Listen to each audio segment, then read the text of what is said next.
What is going on, guys? Welcome to your 53rd Java tutorial, and this is pretty much a continuation of the 52nd one, and there's probably going to be a 54th one. But just a real quick review. What we did is pretty much already, if you didn't watch 52 for some reason, we just built a window and put 4 things in it. And that's pretty much it. And now what we're going to do is pretty much add some functionality to this. And what we're going to say is, alright, when you enter text in one of those text fields and press enter, what we want to do is pop up another box saying what you entered.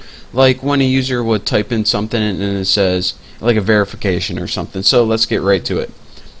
Now, what we need to do is, the first thing that we're going to need to do is build an action listener object.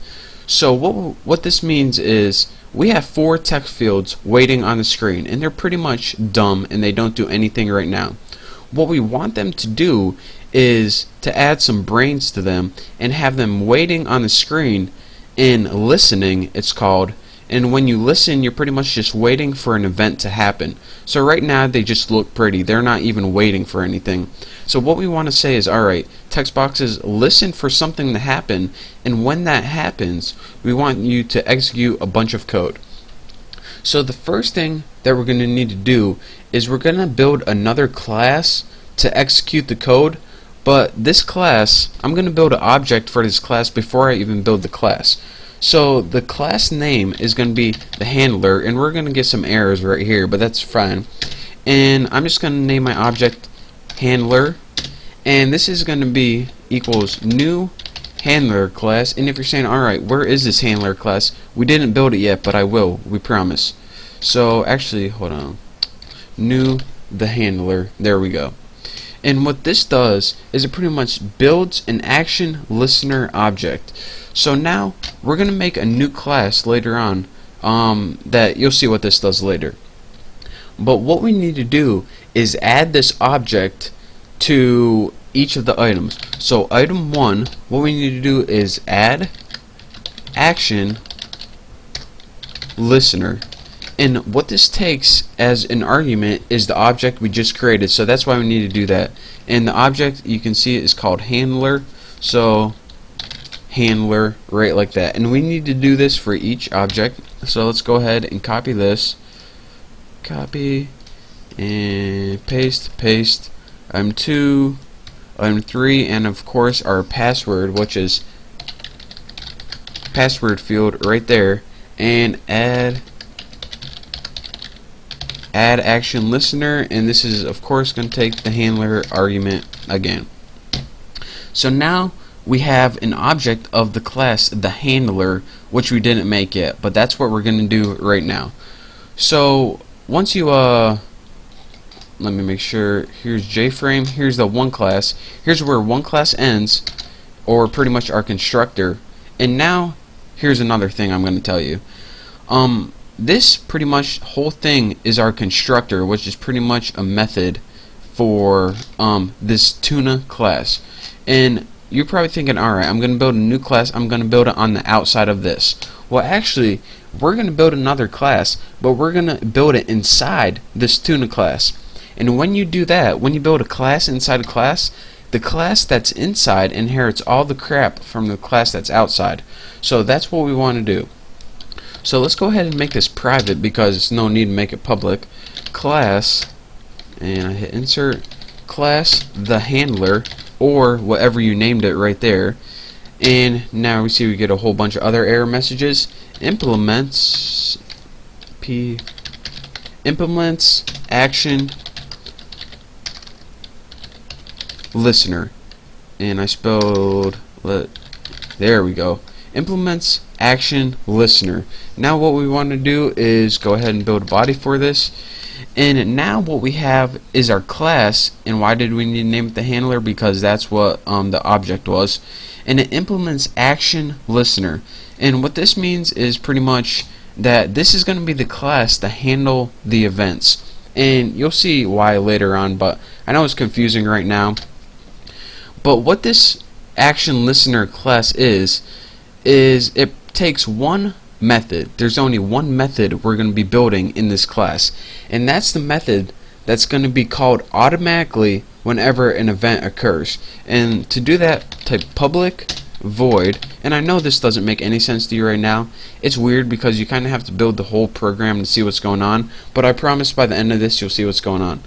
Action, and you need to name this performed, and as a argument you need to take action event, and then you need to name your variable something like event, like that. And now, as well, let's go ahead and start building the body for this. So what happens in this private class right here is, as soon as an event occurs, whatever happens inside here is going to handle the event. So let's go ahead and type some stuff to pretty much just add a body to our method. The first thing we're going to do is build a string variable, and we're just name it string and set it equal to an empty string. And this is going to be the final string that outputs, but you know, we don't need to worry about that now. Now the next thing we're going to want to do is make pretty much a huge if statement, and you'll see why in a second. The first condition we're going to test if the event, and remember this is like an enter or a click, and in this case it's going to be, if the event is going to be when when the user presses enter. So if the event equals get source, and the source pretty much means where it happens, if it's equal to item 1, and what this means is pretty much if they clicked enter on text field number 1, then what do we want to do? Well, the first thing we're going to want to do is take that string variable that is empty right now, and we want to set it equal to string format, and we would just use C style formatting, and we're going to want to set this equal to put something like field 1 %s, and put those in quotation marks. So what this is going to output is field 1 with a variable right here, and as our variable what we want to do is put event, and this is get action command. Now this is the last thing in this tutorial that's going to confuse you.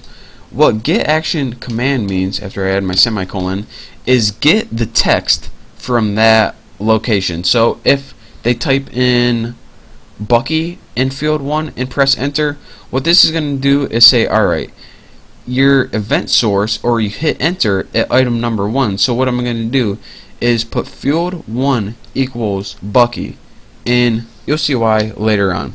But for now, just follow with me. The next thing we're going to do is build 3 else ifs. So else if, and just go ahead and copy this, paste, in event 2, field 2, and we'll get the action command for that. Now let's go ahead and just copy this one more time. Copy, and make sure my cursor's in the right spot. Oh cool, it's messing up. Cool. And paste. If event get sorts equals from item 3, then we just want to output field 3 equals that. And now what we want to do lastly is put else if,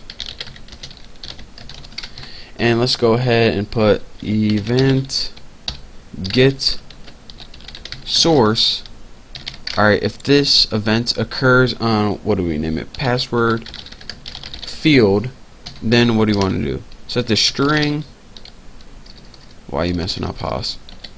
Set the string equal to string format, and let's just go ahead and do the same thing. The format is, let's put password field is %s, and the arguments it takes is of course event get action command right there. So now let me make sure we're good to go, don't have any errors aside from these. And what error are we getting right here? The method add ActionListner is undefined, which is we'll worry about that later. And the last thing we're going to want to do, and actually I'm running out of time, so I'll do it in the next tutorial. In the next tutorial we will finish everything up. So thank you guys for watching, and I'll see you then.